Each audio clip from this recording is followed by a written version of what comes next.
So mga tol, nabigla po ang mga Pinoy boxing fans nang magalit si Carl-James Martin sa kagrupo niya na si Silver Boys TV. Bigla po kasi nagpost ng story si Carl-James Martin at tila galit na galit kay Silver Boys TV. Ito nga po yung pagkakasabi ni Carl-James Martin. Si Mark Anthony Luntayaw, nakatikim na ba ng sapok sa mukha yan? Hindi ba siya titigil kakabanggit ng INC? Siguro yung iba, hindi uubra sa kanya. Sa akin kasi, hindi ko idadaan sa bungangaan. So kaya pala nagalit itong si Carl-James Martin mga tol kay Silver Boys TV dahil sa opinyon ni Silver Boys TV sa nangyari sa rally sa INC sa Maynila. Sa mga hindi po kasi nakakaalam, INC din po kasi itong si Martin. May nakarating siguro kay Martin na balita na binabanatan ni Silver Boys TV ang mga INC, kaya nagalit itong si Martin. So noong malaman po ni Silver Boys TV na nagalit si Martin sa kanya at sasapukin siya, agad pong nag-live si Silver Boys TV at pinaliwanag niya yung side niya. Hindi daw siguro naunawaan ni Martin yung mga sinabi niya tungkol sa INC. Hindi naman daw buong konstitusyon ang pinupunan niya,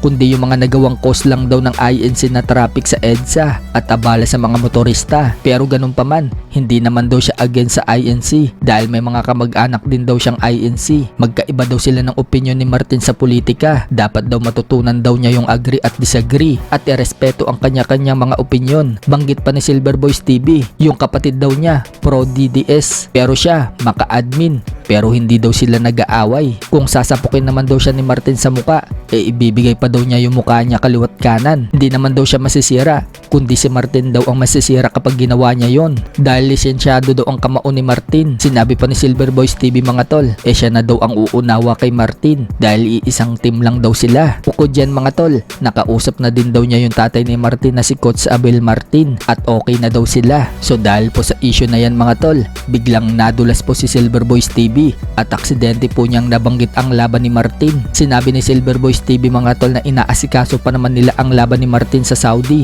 na gagawin daw sa October kontra dito kay David Picasso. Tapos sasampukin daw yung mukha niya ni Martin. So nalaman tuloy mga tol na mga fans na si David Picasso pala ang makakalaban ni Martin. Matatandaan mga tol na nabanggit ni Martin sa live niya noong mga nakaraang linggo na may big announcement umano siya next month at big fight daw yon. So yun na nga mga tol, biglang nabunyag ni Silver Boys TV ang laban ni Martin dahil sa nangyari at si David Picasso pala ang makakalaban ni Carl-James Martin. So kung tatalunin ni Carl-James Martin itong si Picasso ng impresibo, tiyak na ready na si Carl-James Martin sa World Championship kapag nangyari yan. Sa kabilang banda naman mga tol, matapos pong matalo si Emma Bacosa Pacquiao kay Rodelyn Perez isang linggo na mahigit ang nakakalipas. Kung noong una, target po ni Lemuel De Barbo itong si Emma Bacosa Pacquiao, pero dahil natalo po si Emma Bacosa Pacquiao dito kay Rodelyn Perez, ang target ngayon ni Lemuel De Barbo ay si Rodelyn Perez na. Sinabi po ni Barbo mga tol na uunahin muna daw niya itong si Perez, ipaghihiganti muna daw niya si Eman, saka na lang daw sila maglalaban ni Eman.